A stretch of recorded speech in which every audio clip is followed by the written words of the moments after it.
Yeah, welcome everybody to Winner the Mailman. It's been a long day here for the mailman, but we have Emilie Miller who wrestles for Bridgeport, and we want to welcome you to Winner the Mailman tonight. Emilie, how are you doing today? Good. How are you? I'm not too bad. I apologize for getting here a little bit late, but appreciate your time taken with us here tonight. And how was your Thanksgiving? It was good. Went to Kearney with my aunt. Carney? You see, when I was growing up wrestling, we were cutting weight at that time, so we didn't get to eat Thanksgiving dinner. And if I probably would still sacrifice that. I can't skip on Thanksgiving dinner. It's tough.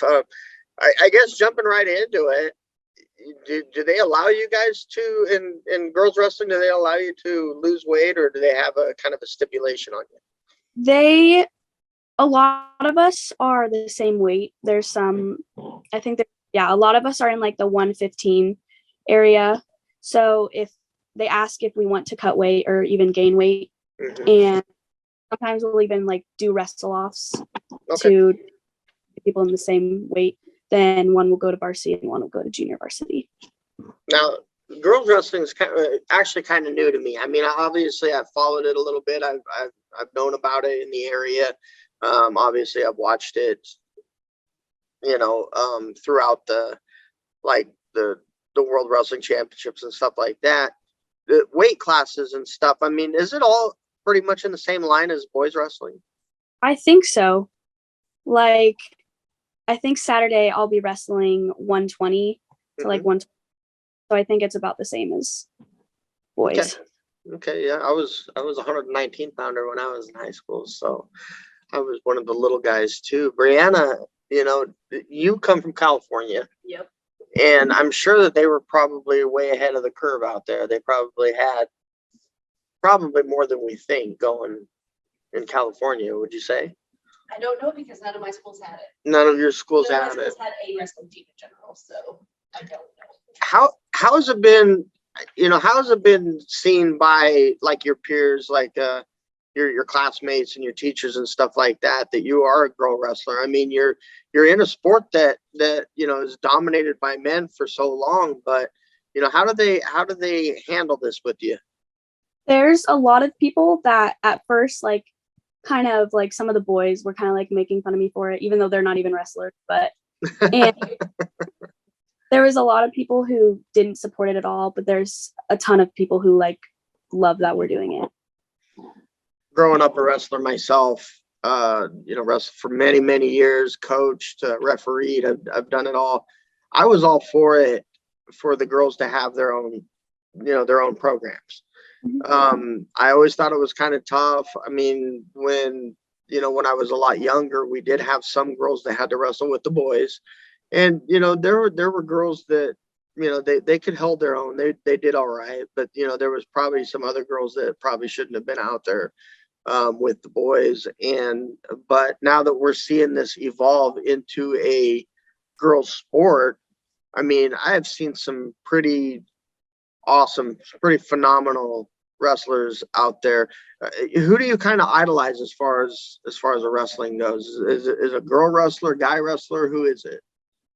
Well, I like watching wrestling like a few years ago. Jersey Menke, she was the one girl on Bridgeport. So when we joined, she had coached us for a little bit, and because she obviously wrestled mainly boys.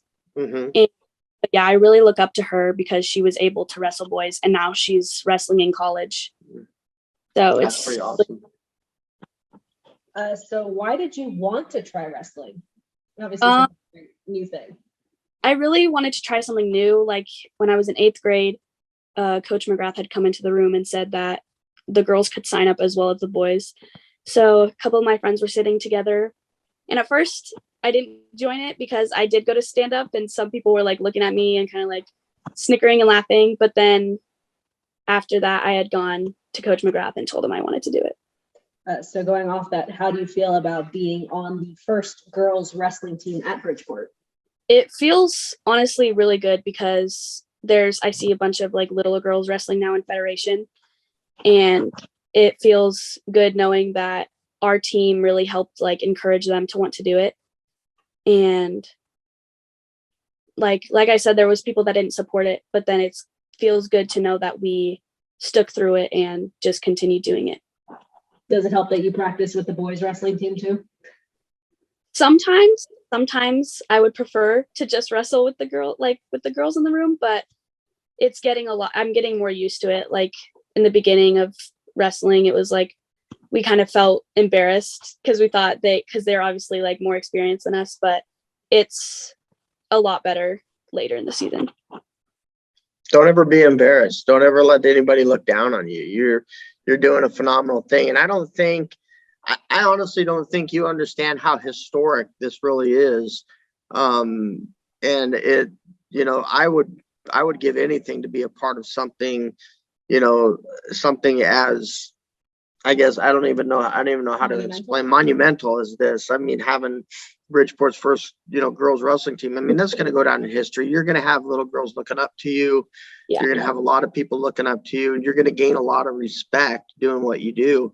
And one thing that I took out of wrestling that I hope you get to take out of wrestling is, the self-confidence that it teaches you and the self-discipline that it teaches you. And, it really teaches you how to think quick off your feet.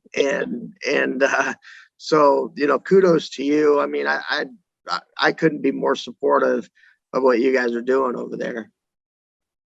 So before you had mentioned that you were also participating in cross country and cheer. Yes. So of the three, which one's your favorite and why? I've been doing cross country the longest. I would say that's my favorite. It's obviously very physically and mentally challenging, and every year I've said I'm not going to do it again, but I just keep coming back to it. I've even saying now I'm not going to do it next year, but I know that I'm probably going to end up doing it. I can't get away from it. So the final question that I have, and I'm sure you've got a few more. Yeah. What are you looking forward to as the season begins? I'm looking forward to improving my skills and just getting better overall. And this year I've had to really tell myself it's not about winning. It's just about going on the mat and doing the best I could do. I guess what I'm most curious about is, I mean, obviously there aren't a whole lot of girls wrestling teams out there. I know Mitchell has one. Bridgeport has one. I'm not sure who else has them, but I mean, how does this shake out as far as, are these tournaments just girl tournaments? Are they boy tournaments too? And there's just the girls division. I mean, how does that kind of hammer out? The girls and the boys meets are all in the same place, but there's girls and boys brackets. And as far as competition goes around the area, I'm sure that, early on, like it is now, these brackets aren't going to be huge. You're probably going to, I don't know if you guys are going to wrestle dual format or a tournament format, but what kind of competition are you looking at? I mean, are there any other girls out there that you're kind of keeping your eye on that you're going to have to go head to head with? We haven't. Obviously, our first meet is tomorrow, but I won't be able to make it to that. But if the same girls are wrestling that I wrestled last year during Federation, there's definitely a few that I can't wait to wrestle again. I loved wrestling them. There's a lot that I'm kind of hoping they didn't do wrestling again because it wasn't the best wrestling them. But there's not a lot of rivalry yet, I don't think. A lot of wrestlers pride themselves on their styles, and I was very much from my feet, both up type of style wrestler. I worked well from the bottom, and I had good pinning combinations. What would you say is your strongest point as far as wrestling goes? I would say being on bottom as well. There's a lot of my favorite moves are on bottom, like a Peterson, or let's see, like a sit out, turn in. There's a lot of, I would say I'm strongest on bottom. Okay, that's actually all I've got. I mean, Emilie, it's been an honor to talk to you, and we'll be definitely keeping an eye on the Bridgeport girls this year. And I think it's great that what Coach McGrath is doing and what you guys are doing. and good luck. I mean, good luck out there. I couldn't, like I said, I couldn't be more supportive of the girls going out there and getting their chance and getting their shot, and being able to do something historic like this. Brianna. Is there anything else that you want to add? Nope. Okay, so that's it for this week's episode of the Winner and the Mailman. Check out the Star-Herald, either on print edition or at star-herald.com for more sports coverage. And I'm sure we will see more Bridgeport coverage, especially wrestling coverage in the future. I know I'm going to be writing something about you guys soon. So have a good rest of your day and happy holidays. Happy holidays.